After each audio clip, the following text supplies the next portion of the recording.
বাংলাদেশে প্রতিদিন ঘটে যাওয়া গুরুত্বপূর্ণ ঘটনা ও সাম্প্রতিক নানা তথ্য নিয়ে আলোচনা ও বিশ্লেষণে TVN24 নিউজ নেটওয়ার্কের নিয়মিত আয়োজন আলোচনায় বাংলাদেশ অনুষ্ঠানে দর্শক আপনাদের স্বাগত জানাচ্ছি। আমি আশফাক আহমেদ। আজকের অনুষ্ঠানে অতিথি হিসেবে আমাদের সাথে যুক্ত আছেন বিএনপির জাতীয় নির্বাহী কমিটির সদস্য এবং ফরিদপুর জেলা বিএনপির আহ্বায়ক সৈয়দ মোদাররেস আলী ঈসা, এবং আমাদের সাথে আরও যুক্ত আছেন জাতীয় পার্টির প্রেসিডিয়াম সদস্য মাসরুর মাওলা। আপনাদের স্বাগত জানাচ্ছি আলোচনায় বাংলাদেশ অনুষ্ঠানে। আলোচনা শুরু করার আগে আমি খুব ছোট করে একটু তিনটি তথ্য তুলে ধরি এবং এই সংশ্লিষ্ট বিষয় নিয়ে আপনাদের সাথে আলোচনা হবে। প্রথমে যে তথ্যটি তা হচ্ছে, প্রধান নির্বাচন কমিশনার AM নাসির উদ্দিন বলেছেন আগামী নির্বাচনে নির্বাচন কমিশন কারো পক্ষে বা বিপক্ষে কাজ করবে না, দেশের 18 কোটি মানুষের পক্ষেই কাজ করবে। সিইসি বলেছেন গত নির্বাচনে যেসব প্রিজাইডিং কর্মকর্তারা দায়িত্বে অবহেলা করেছেন ও সমস্যা সৃষ্টি করেছেন তাদের বিরুদ্ধে নির্বাচন কমিশন যথাযথ ব্যবস্থা নেবে। তিনি বলেন নির্বাচন তফসিল এখনই ঘোষণা হবে না, ঘোষণার 2 মাস আগে তারিখ জানানো হবে, তবে স্বল্প সময়ে নির্বাচন আয়োজনের প্রস্তুতি চলছে। প্রধান নির্বাচন কমিশনার আরও বলেন বর্তমানে আইন শৃঙ্খলা পরিস্থিতি ভালো, তবে তা আরও উন্নত হওয়া দরকার যাতে মানুষ নির্ভয়ে শান্তিপূর্ণভাবে ভোট দিতে পারেন। মানুষ ভোট কেন্দ্রে যাওয়া ভুলে গেছে, নির্বাচনের দিন অনেকে বাসায় থাকে, অনেকে মনে করে ভোট দিতে গিয়ে কি হবে, কেউ না কেউ তো আমার ভোট দিয়ে দিবে, এরকম মানসিকতা দূর করাই নির্বাচন কমিশনের জন্য চ্যালেঞ্জ।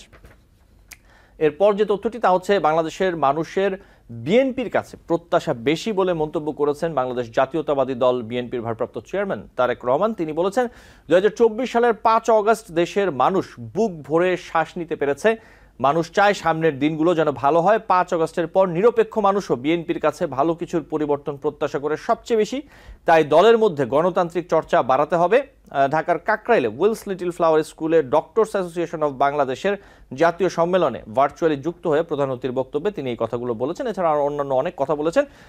আরেকটি তথ্য একটু ছোট করে তুলে ধরি, তা হচ্ছে ব্যারিস্টার আনিসুল ইসলাম মাহমুদ চেয়ারম্যান এবং ABM রুহুল আমিন হাওলাদার জাতীয় পার্টির মহাসচিব নির্বাচিত হয়েছেন। এছাড়া কাজী ফিরোজ রশিদকে সিনিয়র কো চেয়ারম্যান এবং মোহাম্মদ মুজিবুল হক চুন্নু নির্বাহী চেয়ারম্যান পদে নির্বাচিত হন। এটি বাংলাদেশ স্থানীয় সময় শনিবার রাজধানীর গুলশানে ইমানুয়েল কমিউনিটি সেন্টারে আয়োজিত দলটির 10ম জাতীয় কাউন্সিলে সারা দেশ থেকে যাওয়া প্রায় 3000 কাউন্সিলরদের কণ্ঠভোটে তারা এই পদে নির্বাচিত হন। এই ছিল কিছু তথ্য। আমি আলোচনা শুরু করব। সৈয়দ মোদাররেস আলী, আপনার কাছে একটু আসি। প্রথমে যেই বিষয়টি আমরা যেটি দেখতে পাচ্ছি যে সরকারের 1 বছর এরই মধ্যে পূর্ণ হয়ে গেছে। এই 1 বছর অন্তর্বর্তী সরকারের 1 বছরে ব্যর্থতা এবং সফলতার জায়গাগুলো আপনি কোথায় কোথায় দেখেন যদি একটু বলতেন। আসসালামু আলাইকুম। সম্মানিত উপস্থাপক আশফাক আহমেদ সাহেব এবং আরেকজন আমাদের জাতীয় পার্টির সম্মানিত নেতা এবং সম্মানিত দর্শকবৃন্দ, সবাইকে পক্ষ থেকে শুভেচ্ছা। আপনি যে প্রশ্নটা করেছেন অন্তর্বর্তী সরকারের এই গত 1 বছরের সফলতা এবং প্রকারান্তে ব্যর্থতা, দুটো পার্টকেই আপনি তুলে ধরেছেন। এই সফলতার বিষয়ে যেমন যে অবস্থায় আমাদের দেশে অন্তর্বর্তীকালীন সরকার গঠিত হয়, তারপরের এই 1 বছরে সফলতার দিক থেকে আমাদের দেশের অর্থনীতিবিদরা বা স্বাভাবিকভাবে অন্যান্য আলোচক এবং সমালোচকের বক্তব্যে বিভিন্ন রকম কথা ভেসে আসে। এক্ষেত্রে সফলতার ক্ষেত্রে অর্থনৈতিক সফলতার কথা তারা বলে, এবং আমরা যে কথাটা বলি যে সফলতার অনেক কিছু এই স্বল্প সময়ের মধ্যে দেখা যায় তা নয়, এর ব্যর্থতার সংখ্যা ও সফলতার চেয়েও ব্যর্থতার সংখ্যাটা জনপ্রত্যাশায় বেশি মনে হয়। কারণ সেটারও একটা কারণ আছে। দীর্ঘ 16 বছরের এই গত 16 বছরের সরকার বাংলাদেশের গণতান্ত্রিক শাসন ব্যবস্থাকে একেবারে ধ্বংস করে দিচ্ছে। সেই ধ্বংসস্তূপ থেকে একটি অন্তর্বর্তীকালীন সরকার দেশের এই বিরাজমান অবস্থার মধ্য দিয়ে অর্থনৈতিক সফলতা যতটুকু এনেছে, পাশাপাশি প্রশ্নবিদ্ধ রয়েছে তার ব্যর্থতা। সাধারণ মানুষের যে আন্দোলন সংগ্রামের শহীদ এবং আত্মদানের ত্যাগের মহিমায় তাদের যে প্রত্যাশা ছিল, সেই প্রত্যাশার প্রাপ্তির সাথে কোনো মিল নাই। এটাই হচ্ছে এখনকার এই বর্তমান 1 বছরের মূল কথা। এখন যদি আপনি বলেন যে অর্থনৈতিক সফলতা কোন কোন অংশে, ব্যর্থতা কোন কোন অংশে, সেটা সময় বা পয়েন্টগতভাবে বলা যেতে পারে। সফলতার বিষয় আমরা যদি বলি, অর্থনৈতিক প্রবৃদ্ধিতে তেমন কোনো সফলতা নাই। এবং বর্তমান ব্যর্থতার কথা যদি অর্থনৈতিকভাবে বলি, তাহলে প্রচন্ডভাবে তার উদাহরণ দেখানো যেতে পারে। সফলতার সবচেয়ে বড় বিষয় যে সমস্ত রাজনৈতিক দলের প্রত্যাশিত একটি সংস্কার কথা বা পরিবর্তিত বা সমাজ বা রাষ্ট্র কাঠামো পরিবর্তনের জন্য সমস্ত গণমানুষের প্রত্যাশা একটা সফলতা এসেছে, সেটা হলো নির্বাচনের তারিখ সরকার কর্তৃক ঘোষিত হয়েছে। মানুষের প্রত্যাশা যে গণতান্ত্রিক ব্যবস্থা, রাষ্ট্র কাঠামো হলে সমস্ত দুঃখ লাঘব আশা আকাঙ্ক্ষা বা তার সংস্কারের অন্যান্য যে অংশ, সেগুলো হয়তো পরিপূর্ণতা পাবে। এখানেই সফলতার এইটুকুনি দেখা যায়। জি, আপনাকে ধন্যবাদ। আমি আবার আসবো আপনার কাছে নিশ্চয়ই। মাসুর বলা একই বিষয় আপনার কাছে একটু আসি যে সরকারের 1 বছর, সরকারের সফলতা, সরকারের ব্যর্থতা আপনি কিভাবে দেখেন অথবা আপনারা কিভাবে দেখেন? Thank you. বিসমিল্লাহির রহমানির রহিম। মুদাসির ভাইকে অশেষ সালাম। এবং ফার্স্ট টাইম মুদাসির ভাইয়ের সঙ্গে আমার লাইভে মুদাসির ভাইকে আমি সামনে পেয়েছি। তো আসলে জিনিসটা কি দেখেন, এই অন্তর্বর্তী সরকারের সাফল্য যেটা বলা হচ্ছে, এখন তারা যদি ভিতরে ভিতরে কোনো সাফল্য করে থাকেন, হয়তো আমরা সেটা জানবো না। কারণ আমরা জনগণ জানবো হলো যেটা দেখা যায়, ভিজিবল যেটা। ভিজিবলের মধ্যে আমরা যেটা দেখি, যেমন আজকে এক এক্স সেক্রেটারি সামথিং সত্তার, উনি কিন্তু নিজে আজকে বলে ফেলেছেন 8 জন অ্যাডভাইজার এগেইনস্টে কারাপশন নাকি উইথ এভিডেন্স আছে। ওয়ান অফ দ্য অ্যাডভাইজারের পিএস, তার নাকি তার অ্যাকাউন্টে নাকি 200 কোটি পাওয়া গেছে। এখন এটা কিন্তু আমি কিন্তু ওই ভদ্রের কথাগুলো আমি রিপিট করছি। আসলে উইদিন 1 ইয়ার এই সরকারের অ্যাডভাইজাররা যেভাবে কারাপশনে জড়িয়ে গেছে, শেখ হাসিনা সেটা করেছে 15-16 বছরে। 16 বছরে যেটা শেখ হাসিনা করেছে, আর এরা সেটা 1 বছরে নাকি একটা জায়গা পর্যন্ত অলরেডি চলে আসছে। এটা ওনারই বক্তব্যকে আমি বলছি আসলে। আচ্ছা, এখন দেশে যেমন এখানে বলছে রিজার্ভ বলছে $30 বিলিয়ন নাকি আসছে, এটাও বলছে। এখন কথা কি সত্যি মিথ্যা এটা আসলে আমরা বলতে পারবো না, কারণ বাংলাদেশ ব্যাংকে ঢুকে আমরা দেখতে পারবো না। আমাদেরকে স্ট্যাটিস্টিক হিসাব যা দেয় তাই দেখছি। কিন্তু ভিজিবলি এবার আমি যদি আসি যে আমরা কি সাফল্য দেখছি, আমি যদি এখন বাজারে যাই দৈনন্দিন জিনিস কিনতে, আমি কিন্তু মানে দেখা যাচ্ছে 10 মাস আগে যা ছিল তার চেয়ে সবকিছুই বেশি। কাঁচা বাজার যদি আমি বলি, এখন যেটা খেয়ে মানুষ বেঁচে পড়ে আছে। ইলেকট্রিসিটি শেখ হাসিনার টাইমেও যেরকম লোডশেডিং ছিল, এখনো সেম লোডশেডিং, আমি কোনো ডিফারেন্স দেখছি না। গ্যাসের সমস্যা আপনি আসেন, সেম সমস্যা, কিছু কিছু এরিয়াতে গ্যাস পাচ্ছেই না। তো এখন আপনি আসেন এবার টেন্ডার চাঁদাবাজিতে, এটাও কিন্তু এক ভদ্র ইনি বলেছে টেন্ডার চাঁদাবাজি। তো টেন্ডার চাঁদাবাজি আছে, এটা শেখ হাসিনার টাইমেও ছিল, এখন এটা নাকি আরো বেড়ে গেছে। আগে যেমন ধরেন আওয়ামী লীগ নিজেদের লোকজন, নিজেদের কানেকশন সোর্স অনুযায়ী আওয়ামী লীগ লোকজনই ব্যবসা করত। এখন হয়ে গেছে এই অ্যাডভাইজারদের আত্মীয় স্বজনদের। খালি যেহেতু নন পলিটিক্যাল গভর্নমেন্ট, এই জন্য এখন পলিটিক্যাল গভর্নমেন্টের কোনো কথা বলতে পারছি না। আপনি আসেন, এখন কথা হলো কি, এখানে কেন এটা হচ্ছে, আমি বলবো এটা সরকারের দোষ না। সরকারের দোষ এই কারণে, কারণ এটা তো আসলে এনজিও গভর্নমেন্ট। ওনারা দেশ কোনোদিন চালায় নাই, কোন স্বপ্ন কোনোদিন চিন্তা করেন নাই। ডক্টর মোহাম্মদ ইউনূস উনি সারা জীবন মাইক্রো ক্রেডিট নিয়ে কাজ করেছেন এবং দেশের বাইরে বাইরে থেকেছেন। এ দেশের প্রতি ওনার কোনো কন্ট্রিবিউশন আছে কিনা আমি জানি না, এক্সেপ্ট ওনার নিজের এন্টারপ্রাইজেস কোম্পানি কর্পোরেশন যেগুলো আছে তারাই একমাত্র বলতে পারবে। তারাই আমি আমি আমি যদি বলেন, আমার কথা যদি বলেন, আমি কোনোদিন শুনিনি, দেখিনি। এখন কেন আমি ডক্টর মোহাম্মদ ইউনূসকে ব্যক্তি হিসেবে দোষটা দিচ্ছি না, কারণ উনি তো আসলে জানেন না কোন একটা চাঁদাবাজি যে কি কারণে করছেন, সেটা ল্যাকিংসটা কি উনি জানেন না। টেন্ডারের ল্যাকিংসটা কি উনি জানেন না। উনি যদি জানতেন তাহলে ওটাকে ইমপ্লিমেন্ট করতেন। বিকজ ব্রিটিশ একটা ল আছে আমাদের। এক চেম্বার অফ কমার্সের এক ভদ্রলোক আজকে আজকে বলছিলেন চিটং থেকে, যে আমাদের এত উইক একটা ল, ব্রিটিশ ল, ওটা কোনো চেঞ্জ হয় নাই। ওইটার ফাঁক দিয়ে কিছু এমন কিছু কারাপশন হয় যার কারণে ল অ্যান্ড অর্ডার যদি চায়, মানে আমাদের পুলিশরাও যদি চায় এটাকে ট্র্যাক ডাউন করতে, ট্র্যাক ডাউন করে লাভ নাই, বিকজ ওরা ফাঁক দিয়ে বেরিয়ে যাচ্ছে। তো এখানেই হলো আপনার, এইভাবে হলো আমাদের ইয়ে। এখন কথা হলো কি, এইভাবে যদি আমরা যদি কথা যদি বলতে থাকি, এই সরকারের আসলে ওইভাবে আমি কোনো সাফল্য দেখছি না।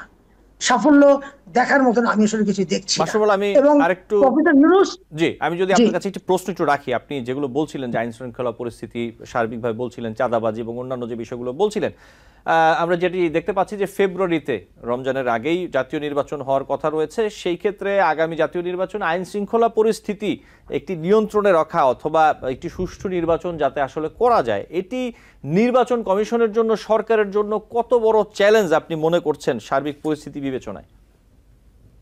দেখেন, আমাদের এখন যিনি হোম অ্যাডভাইজার আছেন উনি নিজেও কিন্তু ডিফেন্সের মানুষ। উনি কিন্তু ভালো করেই জানেন, ওনার ওনার আমলে, মানে ওনার প্রেজেন্সে উনি ভালো করে জানেন যে আইন শৃঙ্খলা কেন দুর্বল। বিকজ পুলিশ অ্যাডমিনিস্ট্রেশন ভালো করেই জানে এই সরকার আছে কিছুদিনের জন্য, কিছুদিন পর চলে যাবে। তো আমার এখানে জবাবদিহিতার কিছু নাই, আমি যেভাবে কাজ করি না কেন আমার জবাবদিহিতার কিছু নাই। জবাবদিহিতা আমি দিব পলিটিক্যাল গভর্নমেন্টের কাছে। যার কারণে এন্টায়ার টুলস, গভর্নমেন্ট টুলস, তারা পার্টিকুলার কিছু দলকে তারা সুযোগ সুবিধা দিচ্ছে। কেন? ইন ফিয়ার যে আমি যদি ক্ষমতায়, ওই দল যদি ক্ষমতায় আসে, আমার চাকরি থাকবে না, আমার ফ্যামিলি না খেয়ে মারা যাবে, আমি বিপদগ্রস্ত হব। যার কারণে এই এই আইন শৃঙ্খলা বাহিনী তারা কিন্তু কিছুটা কিন্তু ওই পার্টিকুলার কিছু দলের জন্য কাজ করছে। কাজ করছে ইন দ্য সেন্স ইললিগাল ওয়েতে না, মানে তাদেরকে কি করে প্লিজ হ্যাপি রাখা যায় যে না আমি ভালো অফিসার, আমি আপনার জন্য লয়াল ছিলাম। সেই সেন্সে বলবো। আদারওয়াইজ যদি এটা যদি পলিটিক্যাল গভর্নমেন্ট হতো, আর যিনি হোম অ্যাডভাইজার আছেন উনি ভালোই চালাতে পারতেন। জি, এখানে হলো ডিফারেন্সটা। জি মাসুমুল, ধন্যবাদ। আমি নিশ্চয়ই আসবো আপনার কাছে। সৈয়দ মোদাররেস আলী, আমি আপনার কাছে আবার একটু আসি। যেই আলোচনাগুলো করছিলাম, এই যে আইন শৃঙ্খলা পরিস্থিতি নির্বাচনের জন্য আসলে কতটা চ্যালেঞ্জ হয়ে দাঁড়াতে পারে এখনো পর্যন্ত যে পরিস্থিতি দেখছেন, এই ব্যাপারে যদি একটু বলতেন। এবং একটি সুষ্ঠু অবাধ নিরপেক্ষ নির্বাচন যেমনটা আমরা বলে থাকি, এটি আয়োজন এই সরকার প্রপারলি করতে পারবে অথবা একটি ন্যূনতম সন্তুষ্টি সাধারণ মানুষ পাবে, এই কনফিডেন্স কতটা পাচ্ছেন আপনি অথবা আপনারা? দেখেন, আপনি ভালো একটা প্রশ্ন রেজ করেছেন যে বর্তমান দেশের যে আইন শৃঙ্খলা, সেই আইন শৃঙ্খলার এই অবস্থার মধ্য দিয়ে নির্বাচন কতটুকু সাকসেসফুল করা যেতে পারে। এই ক্ষেত্রে আমাদের বন্ধু আরেকজন আলোচক তিনি ভালো একটা কথা বলেছেন, এখানে পলিটিক্যাল গভর্নমেন্ট না, এবং যার জন্য অ্যাডমিনিস্ট্রেশন, ল এজেন্সি ফোর্স গুলো সেখানে খুব একটা ভালো রোল ফাংশন করতে পারতেছে না। এর মূল কারণটা হলো যে নির্বাচিত সরকার না হওয়া পর্যন্ত আমরা এই সমস্যার সমাধান থেকে আমরা বের হতে পারবো না, এটা আমাদের অতীত অভিজ্ঞতাও আছে। 1972 সাল থেকে এবং 1973 সাল পর্যন্ত ঠিক এই একই অবস্থার একটা আমরা সেখানে পড়েছি। আমি তখন যদিও খুব ছাত্র, আমি কলেজেরই ছাত্র, কিন্তু আমার যতদূর খেয়াল আছে তখনও কিন্তু এরকম একটা স্বাধীনতার পরবর্তীতে এরকম একটা ক্রাইসিস ক্রিয়েট হয়েছে। মূল প্রশ্নটা হলো যতক্ষণ পর্যন্ত কোনো নির্বাচিত গভর্নমেন্ট না হবে ততক্ষণ পর্যন্ত জবাবদিহিতার মধ্যে কেউ আসবেও না, এবং এই বিষয়টাকে সলিউশন করতে পারবে না। আমাদের এত বড় একটা বিবর্তন, পরিবর্তন বা যেটাই আমরা বলি না কেন, এই পরিবর্তনের মধ্য দিয়ে আইন শৃঙ্খলা রক্ষা করার জন্য বর্তমান যিনি আইন উপদেষ্টা আছেন তার হয়তো যথেষ্ট সদিচ্ছা আছে, কিন্তু সেখানে সে কর্পোরেশন হয়তো অতটা পাচ্ছে না। তবে 1 বছরের মধ্যে যতটা ডেভেলপ করেছে, আমাদের প্রত্যাশা ছিল আরো বেশি, এবং আমাদের প্রত্যাশা অনুযায়ী এখনো হয়তো এতটা আসে নাই। তবে নির্বাচনের এই যে দামাদল হোক আর না হোক, নির্বাচনে প্রধান উপদেষ্টা নির্বাচনের তারিখ ঘোষণা করবার পরে আইন শৃঙ্খলা রক্ষাকারী বাহিনী নড়ে চড়ে কিছুটা বসেছে, এবং আমার বিশ্বাস যে আইন শৃঙ্খলা রক্ষাকারী বাহিনী পাশাপাশি পলিটিক্যাল যে সমস্ত রাজনৈতিক দলগুলো আছে তাদের নির্বাচনে অংশগ্রহণ করা, তাদের সদিচ্ছা, তাদের সমর্থক কর্মীদেরকেও নির্বাচনে আইন শৃঙ্খলা রক্ষা করা বাহিনীর থেকে পলিটিক্যাল পার্টির ওয়ার্কার নেতাদের আরো বড় একটা দায়িত্বশীল ভূমিকা আছে এই জায়গাটাতে এবং থাকে। জি মদরুল এবং সালাম, আমার বিশ্বাস জি যে সেটা আরো ডে বাই ডে ডেভেলপ হবে, এবং নির্বাচন করবার মতো ল অর্ডার পজিশনটা থাকবে দেশের রাজনৈতিক দলগুলো যদি সেই সদিচ্ছাটা থাকে। জি ধন্যবাদ। আমি আসবো আপনার কাছে, আমাকে একটি বিরতি নিতে হবে, আপনারা থাকবেন। বিরতি থেকে ফিরে আপনাদের সাথে আরো বেশ কিছু বিষয় নিয়ে কথা বলবো। দর্শক, আলোচনায় বাংলাদেশ অনুষ্ঠানে নিচ্ছি ছোট্ট একটি বিরতি, সাথে থাকবেন। টিবিএন 24 টেলিভিশন দেখতে আজই কল করুন 7187776556। লগ ইন করুন www.totalcablebd.com। দর্শক, আলোচনায় বাংলাদেশ অনুষ্ঠানে আপনাদের আবারও স্বাগত জানাচ্ছি। আমাদের সাথে দুজন অতিথি আছেন। আমি একটু বিরতির পর মাশরুম হল আপনার কাছে আসি। যে বিষয়টি 10ম জাতীয় কাউন্সিলে জাতীয় পার্টির একাংশের চেয়ারম্যান আনিসুল ইসলাম মাহমুদ, মহাসচিব ABM Ruhul Amin Howlader, senior co chairman কাজী ফিরোজ রশিদ নির্বাচিত হয়েছেন। জাতীয় পার্টিকে আবারও ভাঙলো নাকি রিফর্ম সংস্কার হলো, আসলে কি হচ্ছে একটু যদি বলতেন। দেখেন, সুন্দর কথা, সুন্দর প্রশ্ন করেছেন। একটু বুঝাই আপনাকে আমি। জাতীয় পার্টি এরশাদ সাহেব ক্ষমতা, মানে এরশাদ ক্যাবিনেট, মানে নিয়ার অ্যাবাউট 90-তে জাতীয় পার্টি ধরে সরকার চলে যায়। তারপরের থেকে জাতীয় পার্টি মোট 5 থেকে 6 বার ভেঙে যায়। এখন দেখা গেছে কি, এখন আমরা এই সব ফ্র্যাকশন গুলা আবার জাতীয় পার্টিতে চলে আসছে, যেটাকে আমরা বলি ইউনিটি, মানে back to original form of জাতীয় পার্টিতে চলে আসছে। এর মধ্যে হচ্ছে, এটা হচ্ছে থ্রু কাউন্সিল হয়েছে। কাউন্সিল না হলে এটা হয়তো সম্ভব হতো না, বিকজ আমরা যখন কাউন্সিল রেখেছি, কাউন্সিলে আমরা বলেছি। এখন এখানে যেমন আপনার হলো ব্যারিস্টার আনিসুল ইসলাম মাহমুদ আর রুহুল আমিন হাওলাদার। রুহুল আমিন হাওলাদার হচ্ছেন একজন পুরানো একজন রাজনীতিবিদ, একজন মন্ত্রী, যিনি সেক্রেটারি জেনারেল হিসাবে, এবং উনি সেক্রেটারি জেনারেল ছিলেন অনেক লং টার্ম, 14-15 বছরের সেক্রেটারি জেনারেল ছিলেন। ব্যারিস্টার আনিসুল ইসলাম মাহমুদ, উনিও কিন্তু ফরেন মিনিস্টার ছিলেন ডিউরিং এরশাদ ক্যাবিনেট, অ্যান্ড মানে খুব ইয়াং এজে ছিলেন, 27-28 বছর বয়সে ফরেন মিনিস্টার ছিলেন। এরপরে আওয়ামী লীগ টাইমেও উনি বেশ কয়েকবার মন্ত্রীও ছিলেন, and is a very educated man, and he is an industrialist. তো ওনারা একটা ক্যাবিনেট, ওনাদের একটা প্যানেল ছিল, আর মুজিবুর হক চুন্নু জিএম কাদের প্যানেলে ছিল। এখন এই কাউন্সিলে সবাইকে দাওয়াত দেওয়া হয়েছে। আমি জানি না কেন জিএম কাদের উনি আসেন নাই কাউন্সিলে, কারণ প্রথমে একটা কাউন্সিল উনি ডেকেছিলেন, আমাদের ভেন্যুর প্রবলেম হয়েছিল দিকে উনি পোস্টপোন করেছিলেন।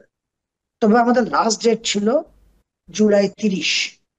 সের মধ্যে আমাদের এটা থ্রু চিঠি জিএম কাদের দিয়েছিলেন চিঠিটা, যে 30শে জুলাইয়ের মধ্যে আমরা কাউন্সিল কমপ্লিট করব।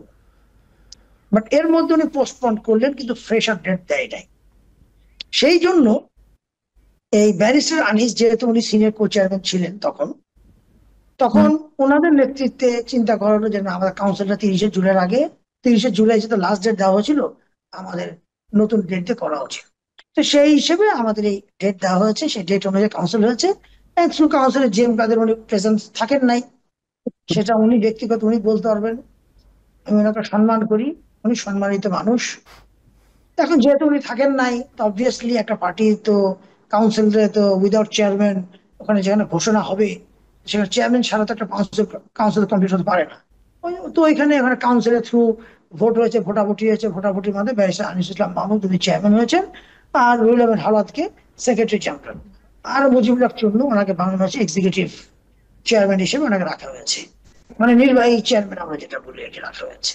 আর বাকি অ্যাজ ইট ইজ প্যানেলে যে যেরকম ছিল সেগুলো নিয়ে আছে এখন পর্যন্ত আমি জানি। জি, এবং যদি আপনার কাছে, আচ্ছা আমি একটু সৈয়দ মোদাররেস আলী আপনার কাছে আসি, তারপর আবার মাসুম আল আপনার কাছে আসবো এই বিষয়টি নিয়ে একটু। মোদাররেস আলী, যেই বিষয়টি আমরা যদি দেখি যে ভারপ্রাপ্ত চেয়ারম্যান তারেক রহমান, বিএনপির ভারপ্রাপ্ত চেয়ারম্যান, তিনি বলেছেন আজকে যে বাংলাদেশের মানুষের বিএনপির কাছে প্রত্যাশা বেশি। তার এই যে বক্তব্য আমরা যদি একটু দেখি যে ঢাকা সহ বাংলাদেশের বিভিন্ন জায়গা থেকে নানা রকম অনিয়ম, চাঁদাবাজি, বেআইনি কাজ, নানা রকমের অভিযোগ আসে এবং বিএনপির কেন্দ্রের থেকে, সেন্টার থেকে আমরা দেখি যে বিভিন্ন ব্যবস্থাও নেওয়া হয়। এই যে বক্তব্য বিএনপির ভারপ্রাপ্ত চেয়ারম্যান যে দিলেন যে বিএনপির কাছে মানুষের প্রত্যাশা বেশি, তৃণমূলের যারা নেতাকর্মী রয়েছেন তারা কি আসলে তার এই বক্তব্য বোঝেন, অথবা তারা কি আসলে এটি কতটা আমলে নেন? হ্যাঁ, দেখেন, আপনার কথাটা প্রথম লাইনটা খুব স্পষ্ট যে আমাদের সম্মানিত চেয়ারম্যান, ভারপ্রাপ্ত চেয়ারম্যান সাহেব যে আহ্বান বা যে আবেদনটা রেখেছে, সে আবেদনটা একেবারে সহজ সরল ভাবেই তিনি বলেছেন। বাংলাদেশের এই 18 কোটি মানুষের প্রত্যাশা, বাংলাদেশ জাতীয়তাবাদী দল এই দেশের অতীতে বারবার সরকার পরিচালিত করেছে এবং আগামীতেও ক্ষমতায় যাবার মতো তার অবস্থান। সুতরাং এর দায় দায়িত্ব এবং তার দায়িত্বশীলতা, সুতরাং এই দলের অনেক কিছু আছে এবং নেতা কর্মীকেও সেখানে সেই সহমর্মিতায় থাকবার জন্য তিনি আহ্বান জানিয়েছেন এবং তার আহ্বানে যারা সাড়া দিচ্ছে না সেখানে পার্টি অ্যাকশন নিচ্ছে এবং একেবারে লোয়ার লেভেল পর্যন্ত সাধারণ কর্মীরা এটা বলছে। আপনি একটা জিনিস খুব খেয়াল করে দেখবেন যে চাঁদাবাজির মধ্যে, বিশেষ করে আপনারা যখন টেলিভিশন বা পত্রপত্রিকার মধ্যে বলেন তখন এটা বিএনপি কে নিয়ে আসতেছে।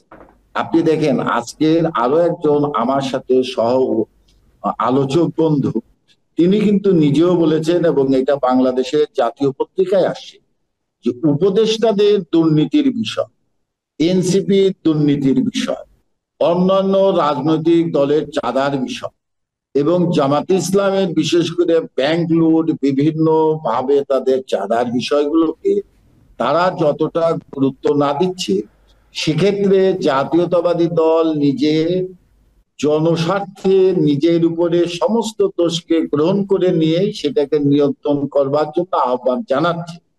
কিন্তু অন্যান্য রাজনৈতিক দলগুলো যারা এই দুর্নীতিতে ইনভলভ, তাদের কিন্তু কোনো উদ্যোগ আমরা লক্ষ্য করি না।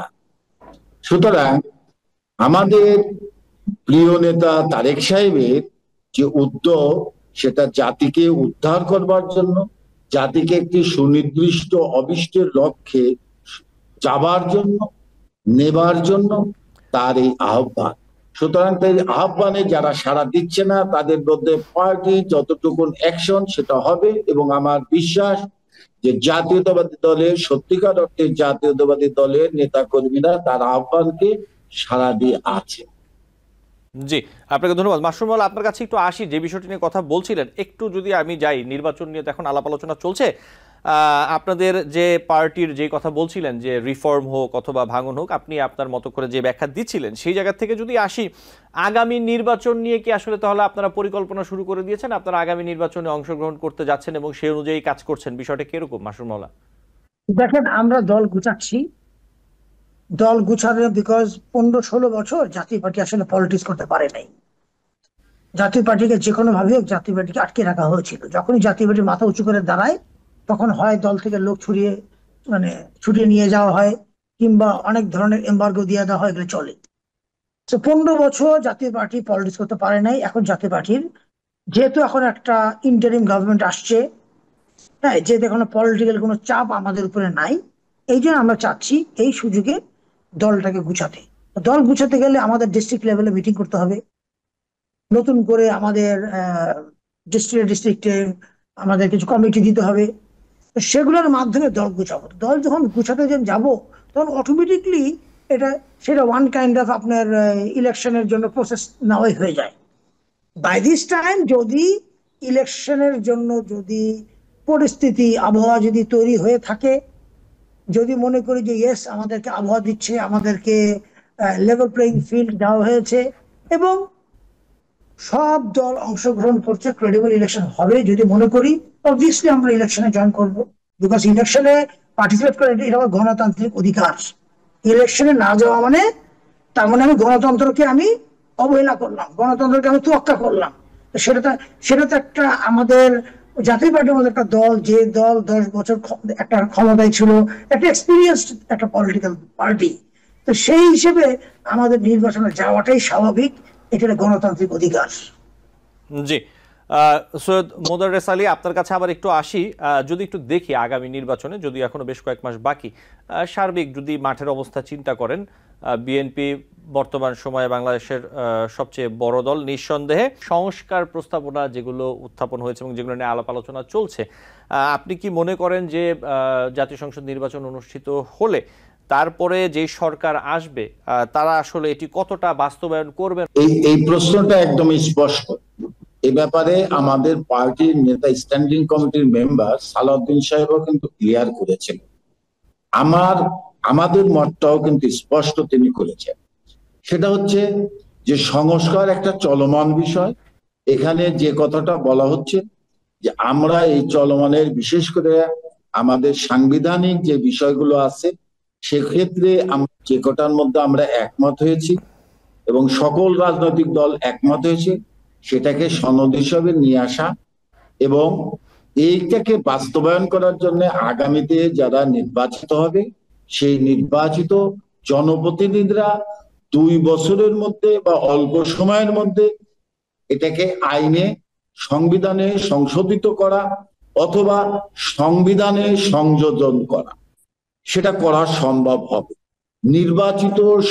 নির্বাচিত সংসদ ছাড়া এদেশে সাংবিধানিক কোনো বিষয়কে আপনি সংশোধন তো অডিয়েন্স দিয়ে করতে পারবেন না। সংবিধানের বিষয়, আইনগত বা অন্যান্য বিষয়গুলো রাষ্ট্রপতি সেটা একটা প্রেস নোট দিয়ে সেটাকে করতে পারে, অডিয়েন্স জারি করে, বা সেখানে আমাদের কিছু আইনি বিষয়গুলো যেগুলো আছে সেটা ইতিমধ্যেই সরকার হয়তো সেগুলো ছোট ছোট বা অন্যান্য বিষয়গুলো করতে পারে। কিন্তু সাংবিধানিক বিষয়টা তো আর আপনি জনপ্রতিনিধির সাথে এটা সংশোধন বা সংযোজন আপনি যেটাই করতে চান না কেন, সেটা তো সম্ভব না। সুতরাং আমরা মনে করি আগামী নির্বাচিত সরকার যারাই আসুক, জনপ্রতিনিধিরা এটা যথাসময়ে করবে। অতীতের মতো এবার সেটা সম্ভব নয়, কারণ দীর্ঘ আন্দোলন সংগ্রামের এবং হাজার হাজার নেতা কর্মীর শাহাদাত এবং পঙ্গু এবং সমস্ত বাংলাদেশের পরিবার যে মানুষতাত্ত্বিক ভাবে যে গণতান্ত্রিক অধিকারের জন্য ন্যায় সঙ্গত প্রশ্নে, আন্দোলনের প্রশ্নে তারা নিজেদেরকে জীবনবাজি করেছে। সুতরাং তাদের সাথে কোনো রাজনৈতিক দল কথা দিয়ে কথা রাখবে না, সে পরিবেশ আগামীতে থাকবে না এবং কোন রাজনৈতিক দল যারা নির্বাচিত হবে তারা এ ভুল করবে না বলে আমাদের বিশ্বাস। এবং এক্ষেত্রে আমার মনে হয় সরকারের উদ্যোগটা অতি সত্বর হচ্ছে এবং সেটার একটা সমাধান সমস্ত রাজনৈতিক দলগুলো, গণতান্ত্রিক মনা রাজনৈতিক দলগুলো, গণতান্ত্রিক শাসন ব্যবস্থা মানসিকভাবে যারা ভাবে তারাই এটা সমাধানের একমত হবে বলেই আমাদের। মোদাররেস আলী, আমার হাতে সময় একদম কম, আপনাকে অনেক ধন্যবাদ। মাশরুর মোল্লা, 1 মিনিট যদি একটু বলতেন এই বিষয়ে, সংস্কার কতটা আসলে বাস্তবায়ন হবে আগামী পার্লামেন্টে, আপনার কি মনে হয়? দেখেন, অনেকেই জানে না সংস্কারে যেগুলো যেগুলো পয়েন্ট এবার তুলেছিল বেশিরভাগই কিন্তু এরশাদ সাহেবের আমলে কিন্তু এই সংস্কারগুলোর পয়েন্ট আমাদের ছিল, তখন কিন্তু ইমপ্লিমেন্ট ছিল। পরে যখন বিএনপি আওয়ামী লীগ যখন ক্ষমতায় আসলো, বা বিএনপি যখন ক্ষমতায় আসলো, আওয়ামী লীগ আর বিএনপি পার্লামেন্টে যে এগুলো তারা বাতিল করে দিল। যেমন ধরেন তার মধ্যে বেঞ্চ ছিল, এরশাদ সাহেবের আমলে বেঞ্চ ছিল, কিন্তু একটা করে কোর্টের, হাইকোর্টের একটা করে বেঞ্চ ছিল, ডিস্ট্রিক্ট চিটাগাংয়ে ছিল। আরো কয়েকটা জায়গা ছিল। তো এরকম অনেক সংস্কার, আজকে যে সংস্কার নিয়ে কথা বলছে, এগুলো একমাত্র এই পয়েন্টসগুলো জাতীয় পার্টির আমলই ছিল। তখন এই আজকে যারা সংস্কার নিয়ে কথা বলছে মুরব্বীরা, এই মুরব্বীরাই কিন্তু তখন ভেটো দিয়েছিলেন। আর এখন যদি সংস্কার করতে চায়, এরা কিন্তু করতে পারবে না, কারণ এটা করতে হলে নির্বাচিত সরকার দরকার এবং এটা পার্লামেন্টে দিয়ে অ্যাপ্রুভ করতে হবে। তো সেই হিসেবে এগুলো এখন যাই করুক না কেন, আলটিমেটলি যে গভর্নমেন্টে আসলে ক্ষমতায়, তারা ডিসিশন নেবে পার্লামেন্টে যে অন্তর্বর্তী সরকার যেগুলো যেটা করেছে এটা আবার রাখবো কি রাখবো না, সিম্পল। তো এদের কোনো এখতিয়ার নাই। জি, ধন্যবাদ। Thank you. আপনাদের ধন্যবাদ জানাচ্ছি আজকে যুক্ত হওয়ার জন্য এবং সময় দেওয়ার জন্য। আপনারা দুজনই ভালো থাকবেন। নিশ্চয়ই আপনাদের সাথে আবারও কথা হবে এবং দেখা হবে এবং আমাদের দর্শক আপনাদের মূল্যবান মতামত শুনতে পারবেন। ভালো থাকবেন। থ্যাংক ইউ, ভালো থাকবেন। দর্শক, আলোচনায় বাংলাদেশ অনুষ্ঠানে আজ এই সবাইকে ধন্যবাদ। পরবর্তী অনুষ্ঠান দেখার আমন্ত্রণ জানিয়ে বিদায় নিচ্ছি।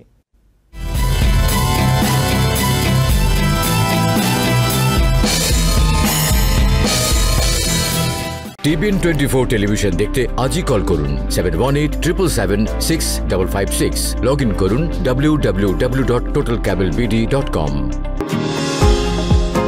নিউ ইয়র্ক থেকে সম্প্রচারিত টিবিএন 24 টেলিভিশন বিশ্বজুড়ে বাঙালির কণ্ঠস্বর।